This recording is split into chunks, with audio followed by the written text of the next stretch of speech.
Good afternoon. So after a nice coffee, I'm going to share with you a little secret about myself. I think this is the session I like the most in this type of SME assemblies.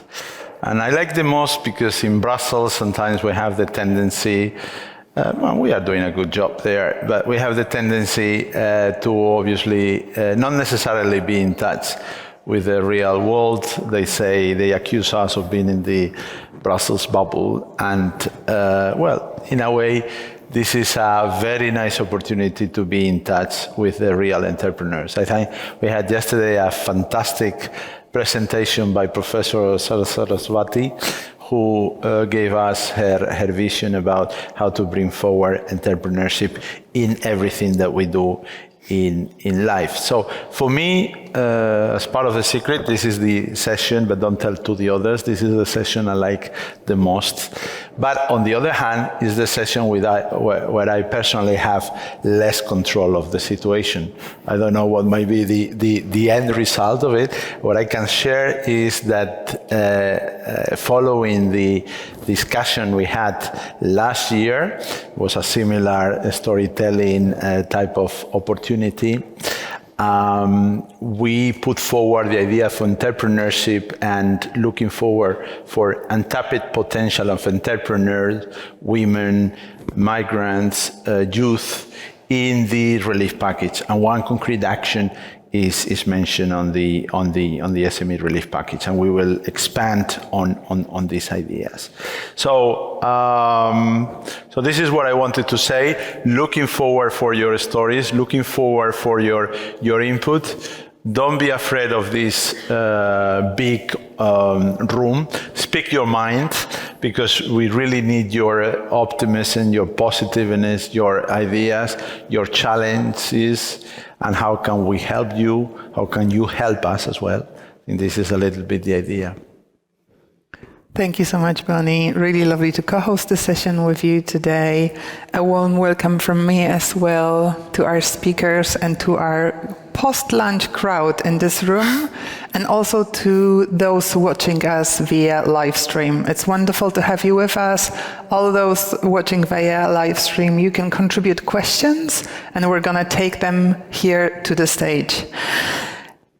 SME Week has been promoting entrepreneurship and young entrepreneurs, and in the last 2 years we have seen the program 33 Under 33 across Europe.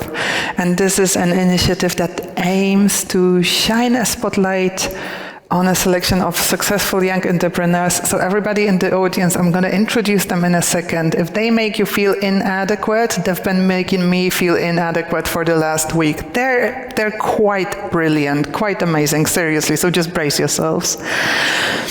And this is the moment where we're really looking at the career paths that have taken you to where you are in such a short time, and seeing both how can we be inspired, how can we get a little bit of information, but also courage from you. But Bonnie, you spoke to this, that this is one of the favorites, right? And it's not the first one. Look, we've held these sessions a couple of times already, and you can see the graphic recording. And today, my colleague Miriam Artola is over there and doing our graphic recording from today's session, and we're going to see by the end of that what has happened today. Let me go back to the previous one, if I can. There we go. I don't want to reveal too much. But you know, this is the session where we have this unique opportunity to feel into the heartbeat of the ecosystem, to really understand what is changing about the way how we do business in Europe, how SMEs operate, what are their challenges, what do they care about. And today's session, we're hosting in a little bit of a different way, because it's not, like Bonnie and Carolina and 3 separate speakers, but we decided actually to, show up as a team that is part of one ecosystem and is bringing you a perspective of what is happening in this ecosystem. And in that one, and I'm standing up now, in that one there is a role for you as well, our dear audience, because, we're walking as a team and we're sharing the stories. And maybe you know that sometimes when you tell a story and somebody listens to you, you actually sense how they listen to you. If they don't listen to you too much, you go like, meow, I'm gonna finish that story right away. But if they listen to you well, then you're gonna tell them a different story. You're actually gonna reveal the secrets of success, right? Which is what this session is about. So here is an invitation to you, our with a particular curiosity. And what the curiosity is I'm dividing the audience now into our right side, right side and left side. And the right side is, let's start with the left side. Sorry, I get myself confused. It's okay, you're with me. The left side, you're listening to how do young entrepreneurs, these ones we have on stage now as example, define success. We're observing that the definition of success is changing, that success is not only growth, it's not only, how much percentage of the market you have, but success, the vision of what we define as success is expanding. So we really need you to listen to this when they share their story. What do they see? What do they define as success? The right side, I'm older than they are.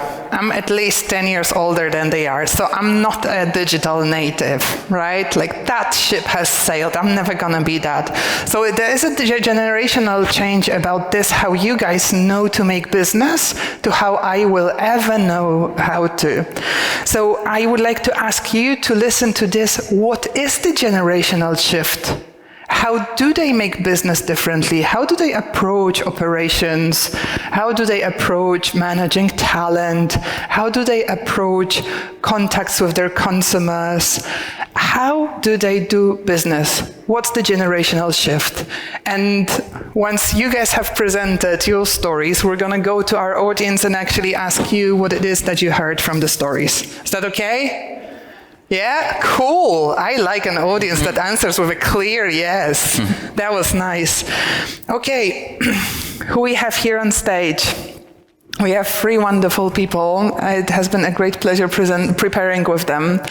Stavros Tsampanidis, the founder of FEE. Stavros comes from Greece, and in his early 20s, prepare to feel inadequate, right? You were hosting already Pioneers Athens and founded a bunch of companies, organized prestigious events and startup competitions. All that from an effort to engage with fellow entrepreneurs and create a space where fellow entrepreneurs can practice together, come together and learn together. And FEE is a company inspired by nature and inspired by Greek coastlines. We all know these Greek coastlines, right? Like absolutely magnificent and filled with wasted seagrass, right? So the question was, what do we do with that? And what you turned those into are sustainable biocomposite materials. So something that we can use in our homes, in our offices, that is not fossil-based material, but that is bio-based material. Julia Dorobantu from Romania, from Charger RO, she was studying to be an architect and was an architect with a bunch of fellow architects when they started implementing smart city solutions and realized, oh, blimey, it's a lot of work trying to understand how to implement these smart city solutions. There's a lot of research, there's a lot of communicating with suppliers, finding those who will install it, then finding those who will service it. It's a lot of work. And then they realized, we're not the only ones who have to do this work. So you know what? Instead of doing architecture, let's actually see what is the knowledge we have collected and how we can make it available to the market, so those who need smart city, smart home, photovoltaic solutions actually have one place, and they created what they call the first integrator of products and services in CEE for energy efficient solutions. A pretty neat idea, if you ask me. Maria Terzi is from Cyprus and is a co-founder and CEO of Malok. And Malok is a mobile app that monitors and prevents any app from recording you or transmitting your data without you knowing. So if you're asking me, I have it installed on my phone already, and I'm really looking forward to that. And Maria actually holds a PhD in machine learning and recommender systems from the University of Lancaster. She has worked as a software engineer at Google, lectured and researched at the University of Cyprus, and won 2 Google hackathons, and was selected a secure and private AI scholar by Facebook. Yeah, that's our people. That's the young people we have in Europe.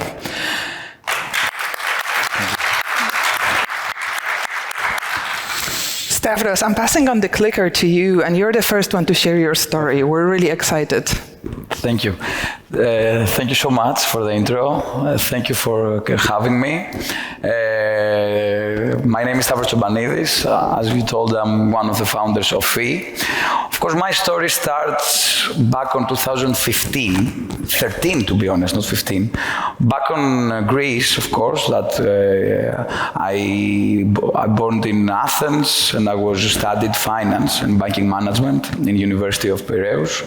And I had this feeling that, okay, I like my studies, but I need to start acting and see how I can go to the real world, to the real market, in order to see my future, to see what I like to do in my professional life, to be fully transparent with you. And yeah, back in 2013 in Greece, some of the first TEDx events have been organized, and I had the opportunity to see one TEDx on a YouTube on my house, a starting moment for my entrepreneurial life and a turning point of my life, when I saw a speech from Paul Morfidis. I don't know if you know Paul.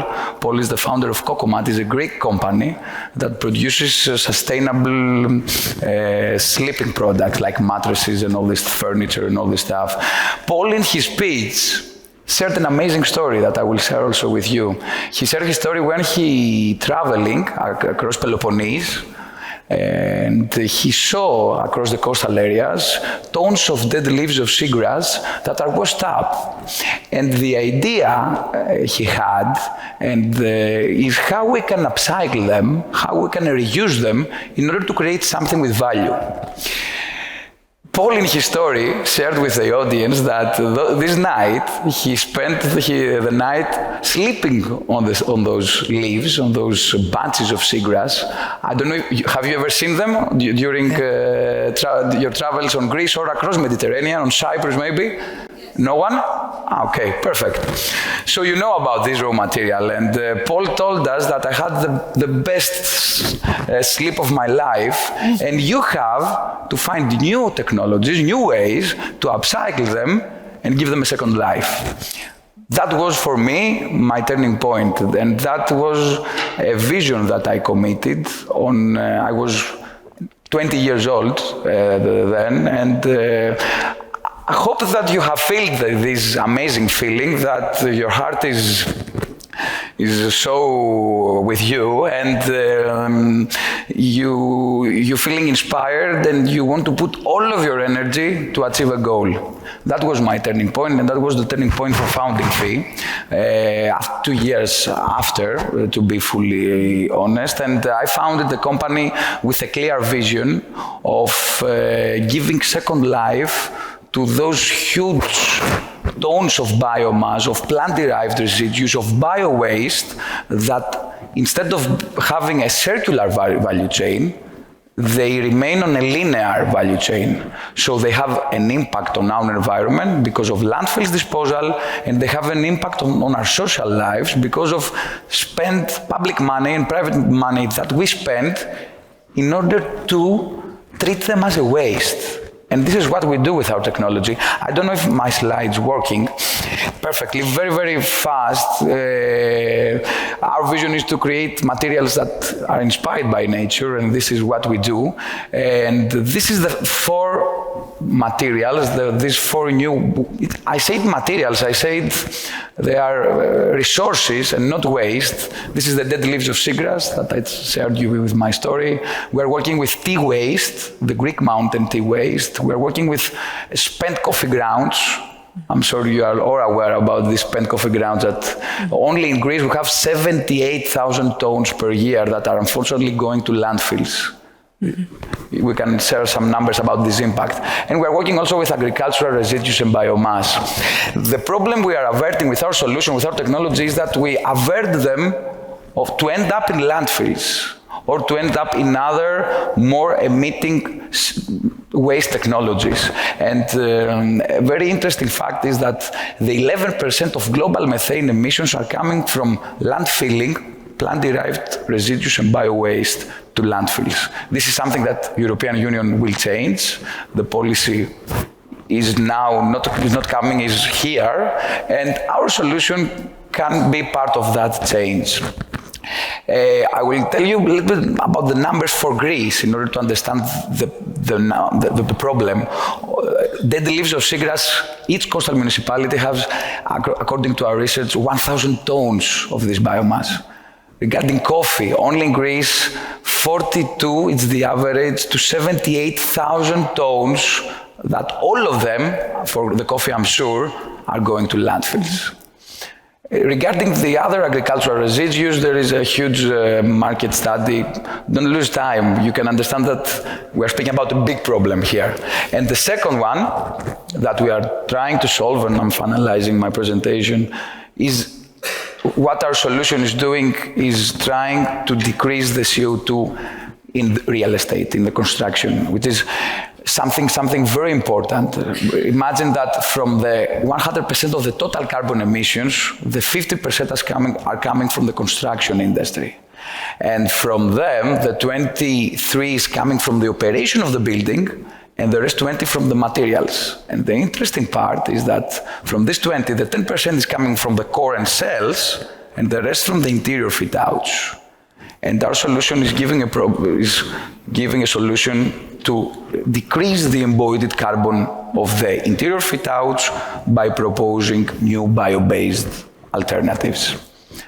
What we do, we take them in collaboration with municipalities, in collaboration with waste management companies, and we created the process. We're a clean tech company that we first dry them, we separate them, we collect them, and we compound them with some certified bio-based resins to create surfaces, decorative surfaces, like high-pressure laminates, which is the original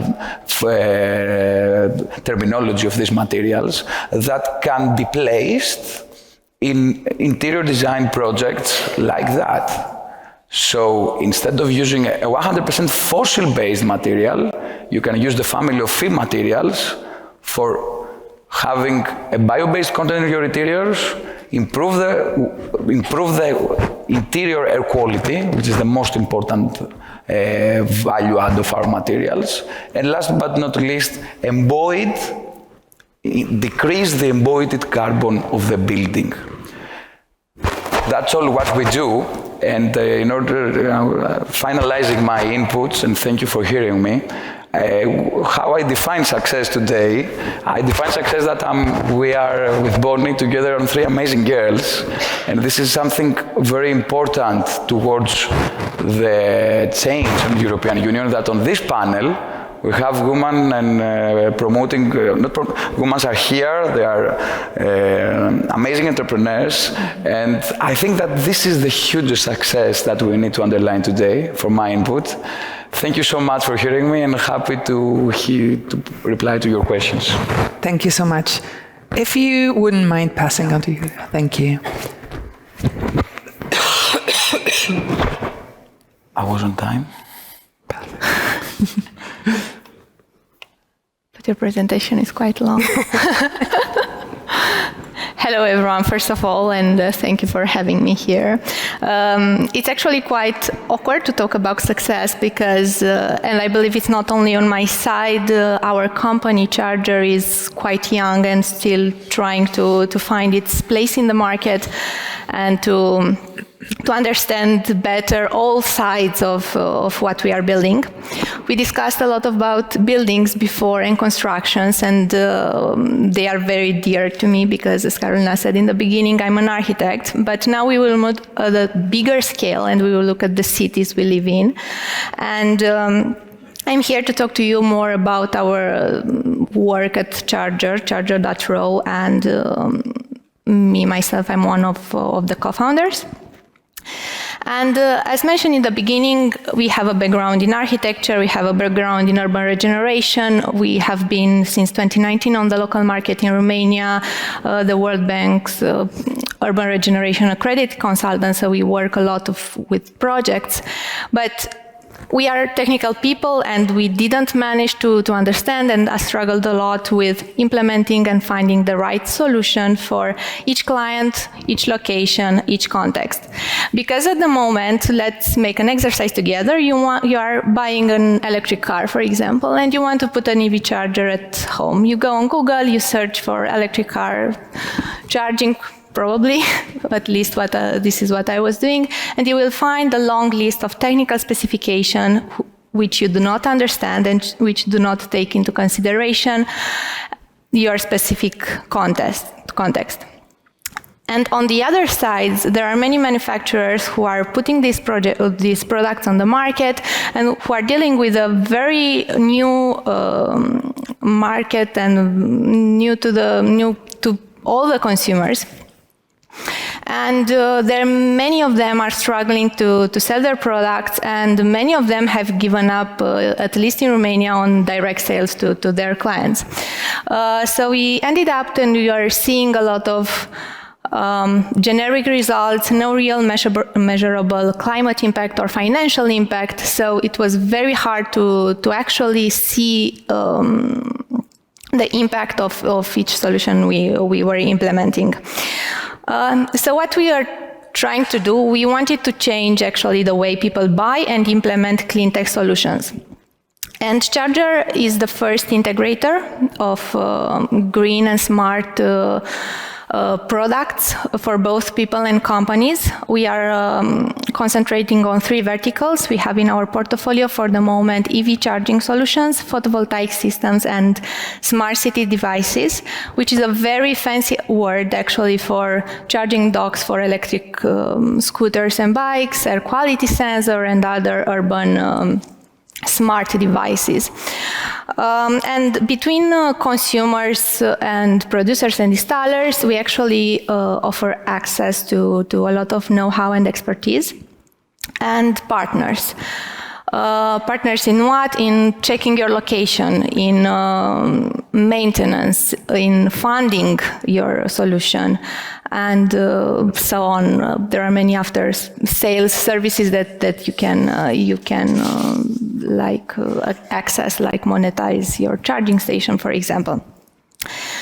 So what we are actually doing, you start by receiving a consultancy, which is translated in our platform, where you can, for example, write your car brand, and we will recommend your right EV charger based on your car brand and your location type. And if not, you can get in touch with our team of experts and initiate a more complex project if needed, which often happens with companies. Afterwards, we give you access to our portfolio with the 3 verticals, like I mentioned before. You can charge your car, you can implement a photovoltaic system, you can implement a smart bench, for example, in front of your office.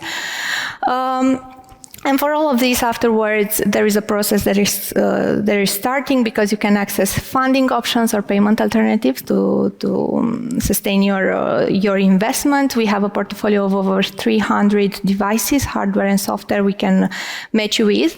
And in the end, we help you find the right installer close to your location, who is accredited and verified, and he can come to actually implement your solutions.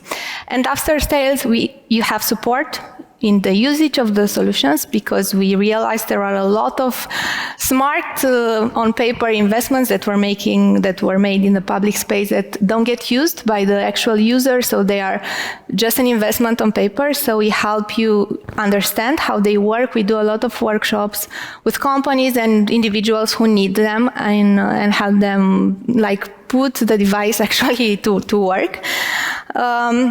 And afterward, like I said, maintenance, servicing, and all kinds of other needs if requested. We try to be flexible and learn together with the market what the exact needs are, because the market is new and we want to keep up with it. We focus a lot also on education. We use different channels like social media or on our blog. But what's most important is that manufacturers started to use our platform to translate the technology they are producing and to promote their products, and actually match their products with other products that we bring on the market. So there is an ecosystem we are trying to build, and we try to connect a lot of both products and data.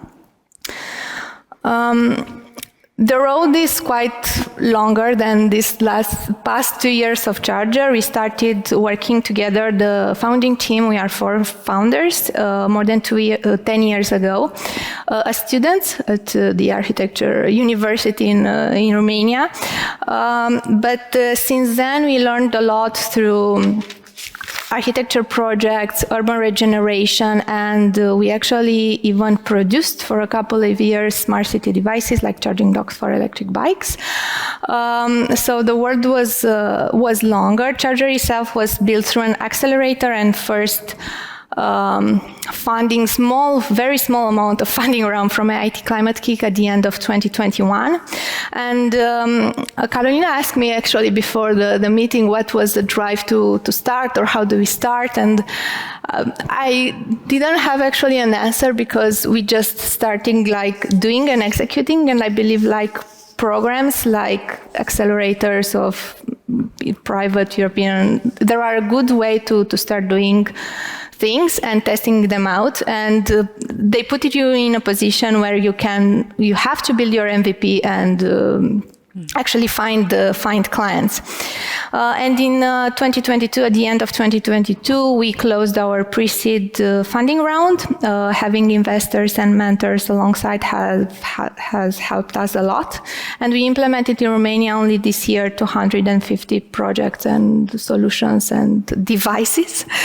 And another thing that we are very proud of is our portfolio, because it's not only a local portfolio, we have over 50 Romanian and European producers that we bring on the market, and who we are constantly matching with all kinds of industries, like from logistics to real estate to homes. And because we believe a lot that, and that's why we started working, that new technology and the green transition is not only for specialists, it has to be for everyone, no matter your expertise. And when you're partnering up with Charger, you partner with a expert during the whole life cycle of your product. So we have a very diverse clients portfolio, and we work a lot there to match their needs and resolve for them actually our technical liabilities and difficulties they see along the way, who may stop the adoption of such a solution. Thank you so much, Julia. Thank you so much. Maria, would you like to tell us about Malog and your journey with the organization? Thank you, Carolina, for having us. And thank you everyone for being here today. Before I start and I share a bit about Malog and how we started, I feel the need to say that Stavros, thank you for your kind words and your support towards promoting female entrepreneurs. And although in this panel, me and Julia are the majority of the three of us, this is not the case in Europe. Less than 1% of the investments in Europe go to female-led startups, although the numbers don't lie. Female-founded startups outperform those of male startups, and we have a long way to go in order to achieve what we call equity or equality in the startup world. So I'm Maria Terzi, the co-founder and CEO of Malloc. And you might be wondering what is Malloc and how it started. So let me share a little story with you. One day, back in 2020, I was talking with a friend of mine, Artemis, on the phone, and she was like, Maria, let's go down in Nicosia city and have a drink. I had no idea where the bar was, so upon closing the phone call, I turned on my Maps application, and the first recommendation, the first suggestion was the name of that bar. So I was shocked, and even though I have a background in machine learning and information filtering, I couldn't understand how this is possible, and I was curious to see how our data recorded, how our data sent, and what we can do to protect ourselves from that. So this is how we started this investigation, and this is how we created Malloc with my co-founders Artemis and Lisa, to help people have control over their data and their mobile devices, to protect from spyware and data trackers, and to help them regain their online privacy. Our mission was validated and became more important than ever before a few months later, with the increasing rise of spyware and stalkerware affecting journalists, politicians, and business people. I'm sure you all have heard about Pegasus and Predator, which affected more than 50,000 people in Europe, including members of the European Parliament. Malloc was created after receiving pre-seed funding from the Cyprus Research Innovation Foundation, which helped us develop the first version of our mobile app and attract the first users. 6 months after developing the product and making our app available on Google Store and Play Store, the app demonstrated good growth and good traction, so this helped us join Y Combinator. Y Combinator is one of the most prestigious accelerators in the world, and is based in the US. So we joined Y Combinator, we incorporated our startup in the US, we became an American company, and we attracted close to $2 million in investments from accredited US investors and funds. Our headquarters are in Nicosia, and we operate Malloc through the Cypriot subsidiary. And of course, I would like the European investors and funding to support Malloc and not have to make our company incorporated in America and receive the American funds. But unfortunately, back in 2020, and I think also now, there is not enough investment and early stage investments available for the startups.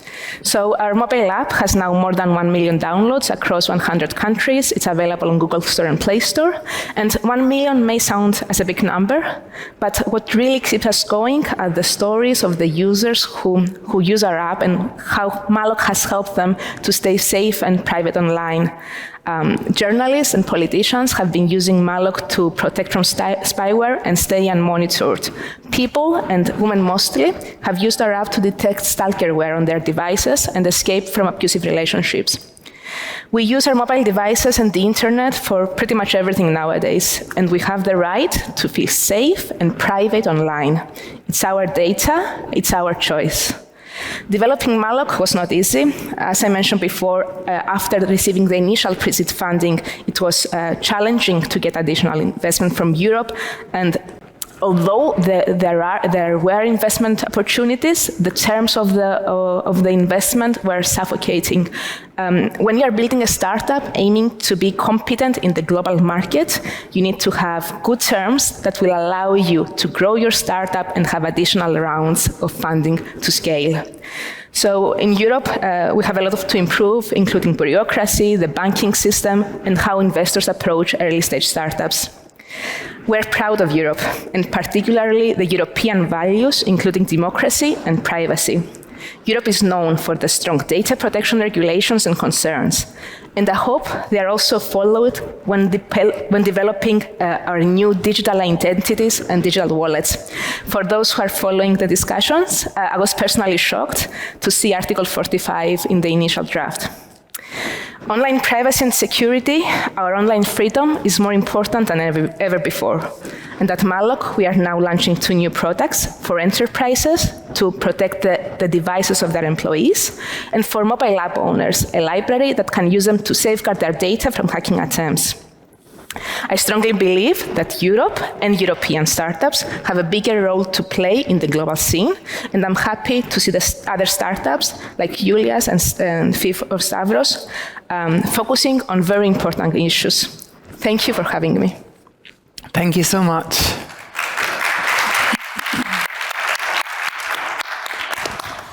Thank you, dear audience. Thank you for the attention you have held. And now I'm turning to you. I'm turning to you with the question, as you were listening to our wonderful speakers, what is it that you have heard about how they understand, how they define, how they seek, and how do they live into success?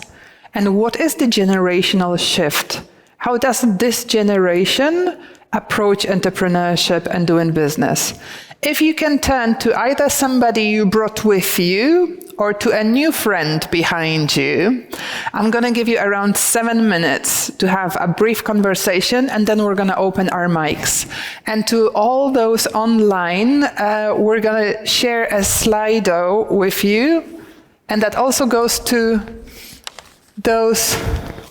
Let's see if we will. All you who are having conversations here in the room, and all of you who are having conversations online, if you want your answers to be seen on the screens, contribute them via Slido. And now you have around 5 to 7 minutes to have a conversation, and then we're going to open our mics. Go ahead, turn to new friends, make sure not to stay alone in the conversation. Okay, you guys. So... what is it that you have heard about how this generation defines success? Who would like to share with us? Okay, we have somebody who has been forcefully volunteered, so thank you for that. Really appreciate when it happens like that. My name is Vincent. I'm a part of Birdhouse Ventures, a seed fund. Thank you very much for opening up on why you became entrepreneurs. The group and myself, we saw that basically the impact comes, or let's say the way for starting your venture is because of personal growth. I think also personal goals. I think all of you have in common that you started with a problem, something that you encountered yourself. So finding impact to go for your personal goals is definitely something that we qualify as success. Also funding comes in, so being validated in the system, finding funding, finding subsidies is something that we qualified, and being resilient and being able to do what you actually want to do is what we define as success. Thank you so much. Who would like to add something? Who would like to add some aspects? Over here. Vincent, let us pass on to here right away. Short bridges. First of all, congrats to the 3. Very inspiring stories and very different. One thing that I think was common in the 3 was finding a solution to a problem. That I thought came out as their anxiety. Yeah. And that is probably what in their minds is their success, to find that solution to something that was bothering. Yeah, I'm absolutely with the whole team here concluded this. Anybody else would like to add to what we see as the definition of success? What attracts our attention as we're listening to these 3 as a representation of the wider ecosystem these days? No one. If anything actually occurs to you guys, how you also heard success, I'm going to make an exception and you can add. Otherwise, I would go to the question of what is the generational shift? What is the generational shift in being an entrepreneur, in making business that you observe when you listen to their stories? Something tells me the both of you want to start, but there's somebody else that raised their hand first. There you go. I'm looking at the both of you, you know that. I think there's two things, the collaborative approach and then also the purpose. I think that probably neither of you do it for the money, right? It's good, the money, but it's not the only reason why you do it. So, my perspective and my friend who left. Thank you so much. If we could have the mic here in the front. Over here. We are agree about the globalization of the solution. That is something it make different your initiative, and also about thinking about others. Even though the problem is belong to you, but still you think when you come to the solution, you think about others. Also, at the young generation, to take in consideration always the environment, the sustainability. That is something for us is very clear. It's very interesting, you know, like I've been kind of looking back at that. Bonnie, I don't know how long you've been doing the SME assemblies. I've been around for something like 7 years probably. I remember the time when we were hesitant to speak about the purpose of businesses. We were like, that's you know, hippies talk about that. That doesn't belong to business, right? And suddenly we see that there are businesses that have purpose at their center, at their heart, and at the beginning, right? And also as the source of energy. So this is what we meant with this, you know, like having these panels allows us actually to see where the tendency is shifting. Like, what are we gonna be embracing soon? Because they're living it already. What else is different about the way how they make business? Over there, if we could pass on the mic, wonderful. Hello, thank you very much. So we came with our group to the same conclusion, that is the purpose that makes a difference, but maybe we can expand it a little more, that it's also the awareness of the global challenges that somehow is a necessity to understand the purpose on the global scale. So the awareness that is not just like the ways I see here or the privacy of mine, but the awareness is a global concern, and I can with my initiative contribute to solving like a planetary challenge, if I say it with these words. So this is something that I think this awareness is kind of new to the younger generation. Thank you so much. I wonder if there's anybody of you in our audience that has any questions to our panelists. Is there anything that you're curious about? Let's maybe 1, 2, 3.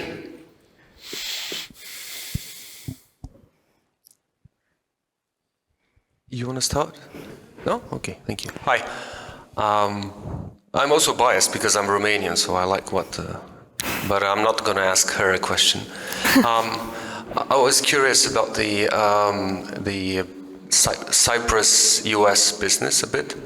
How was the American experience? How is the American experience?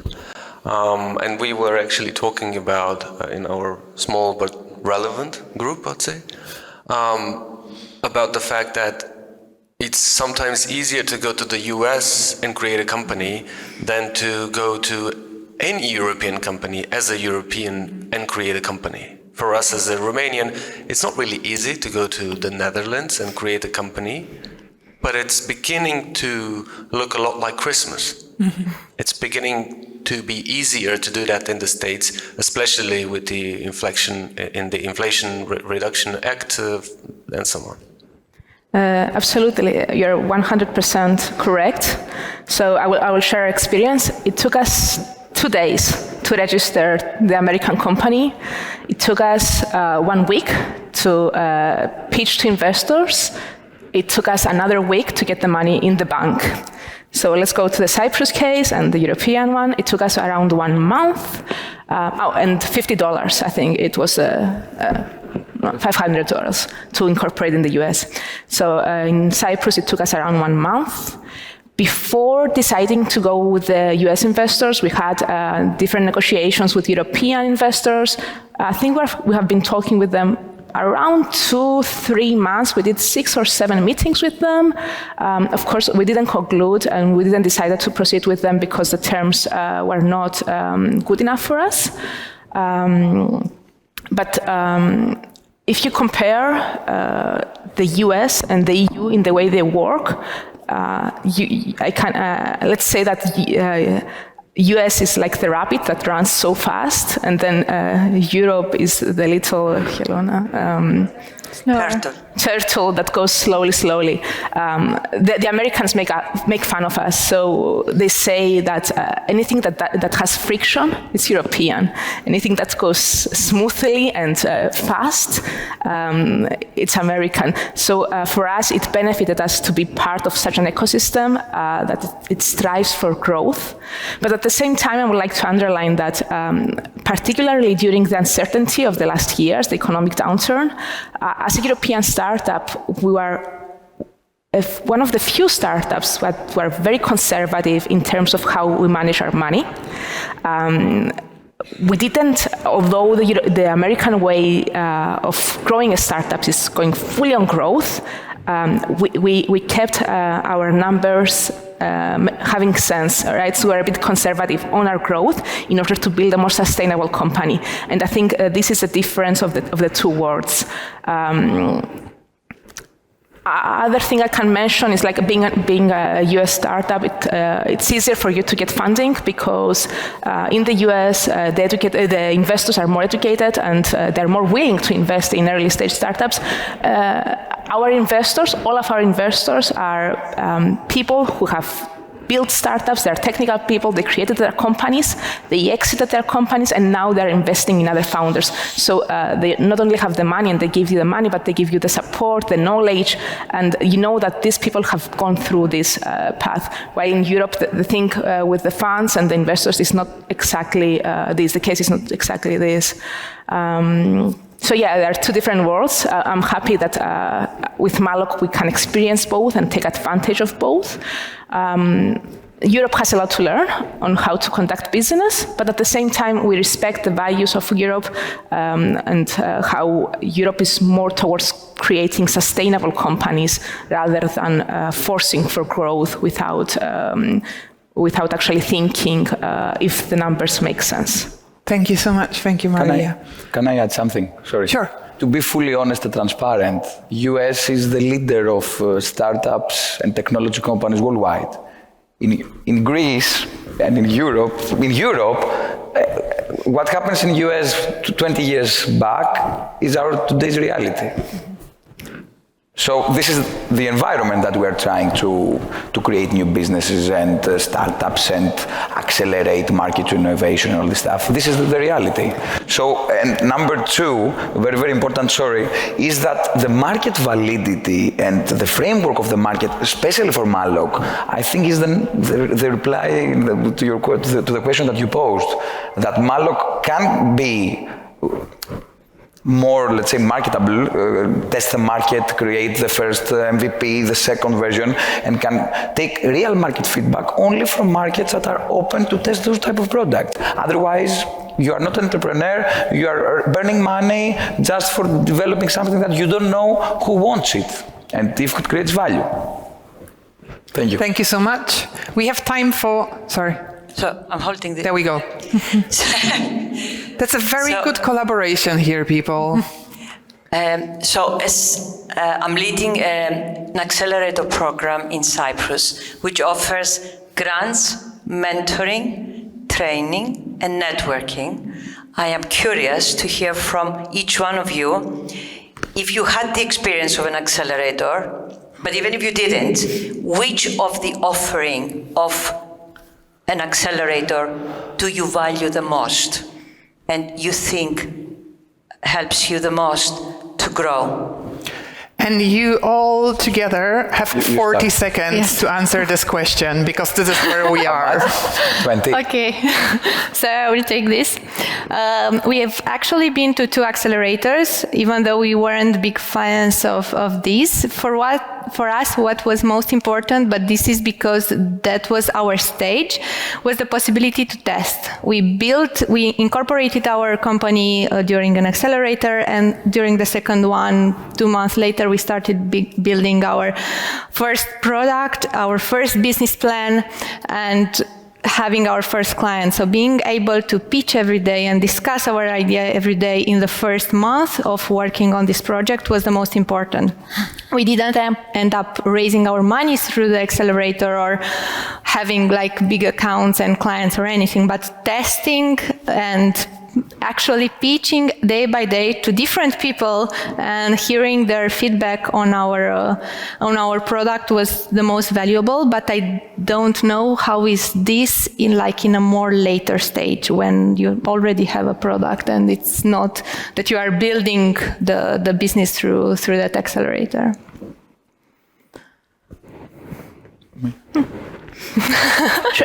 Maria, thank you for your question. And congrats for the amazing job you are doing on Cyprus. So, FEE is a company today because of an accelerator. And I don't know if Andreas Stefanidis is here from Blue Growth and Euphoria. Because of Andreas and the team, I found the engineer that we collaborated to create from scratch the technology behind FEE. Mm-hmm. If this accelerator wasn't in Greece, back in 2015, everything in Europe is, as I told before, 20 years after US. FEE will not be a company today. So that I think this is the most important value point of accelerators, the networking. Mm-hmm. Networking, connecting with investors, with clients, but either to find a team in order to make a vision or to collaborate and create new products and something that can create an amazing rocket star on the market. Thank you. Maria, what would you add to that? It's not an easy question. So startups need money. They need money to develop their products. They need money to continue developing and pivoting until they reach what we call product market fit. So money is like, you need to have money. It's not negotiable. Mentorship is super important, particularly when it comes from people who have been through this path and they can share their experience and guide you how to do this. Community is super important as well. So as an entrepreneur, sometimes it's a very lonely journey, so you need a support network, you need other people that are working with startups, you need people to collaborate with, exchange ideas, and even develop new products with them. What I would like to also advocate for is support in testing and using our products. So as European startups, we are creating products. If I want to share something and advocate for something here today, is to have you, if you want to support us in a way, it's use our products, pilot our products, take Malloc and secure your data, use the bricks and the material that FEE is preparing to build your offices, use the system, the smart systems that Julia is preparing, and support the European startups, and this is super important for us. Yes, that's wonderful. That's the work for us to do. Miriam, I'm turning to you. This is this time of the session. You're our graphic recorder. I wonder if you could share with us what you have harvested. There's somebody behind you with a mic. Yeah.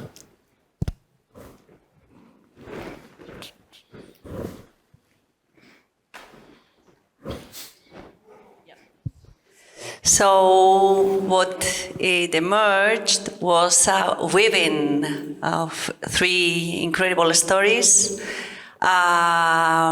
nourishing us. In the beginning, we were listening. We were told to listen with curiosity, to get inspiration from them, and to be open to these stories of courage. So it was like weaving and weaving, weaving stories that they are giving us security and making us staying safe. Stories that they are giving us second life to waste. And stories that they are like bringing green energy to our homes. But the three of them, they all were sharing stories that showing a generational shift in a collaborative way, being partners with others, stories of finding and offering real solutions, stories that they are adapting constantly to reality, being resilient, navigating in the markets, learning, and a call also. It was a kind of, we have seen here, but maybe it's a call. We need more women leading up front of these stories, and all these things that they were weaving, and the stories they were weaving was that they are offering solutions and products and services, being part of the change. They want to change the world. Thank you so much. Bonnie, if you were to wrap up this wonderful session. Very wonderful session. I said that this is the one I like it the most. One of the reasons being that being together with these brilliant people, I feel younger always. So that's always very, very positive. If I may summarize, I mean, you have said it all. They have these guys. They have always an idea. They are trying to address social challenges. They like collaboration, collaboration at different levels with other partners, collaboration at the level of the markets upstream. They are fond of U-Finance and other projects that you were mentioning before, and I think they are also, and they were not chosen because of that. They are fond of Europe, and that is something very good. And they are very energetic, but if you hear carefully the answers they gave regarding this difficult question about Europe and the US, they are extremely rational. I found brilliant the answer you gave. I mean, probably one of the best I have heard about this approach, the difference between Europe and the US. So they are energetic. They want to change things, but they are not crazy. Jesus Christ, we have a wonderful future here. And I also want to mention something that I also like it. I was in the past 10 years ago working on innovation issues, and all of you focus very much on the importance of the market and the importance of demand-driven measures. You mentioned the internal market. You also mentioned the legislation that we've got that allows you to grow. You mentioned this legislation that is in place in the European Union to treat waste materials. You also mentioned the legislation that the European Union is on data protection. I think you are aware of this, and you see this as an opportunity rather than as a challenge, and you see this as a driver of innovation. For me, this is very, very important, and perhaps the future is more about using the internal market as a driver of opportunities rather than as an obstacle. So congratulations, and congratulations. Keep on fighting, and I hope the future will be as bright as you are reflecting here today. Thank you very much. Thank you too.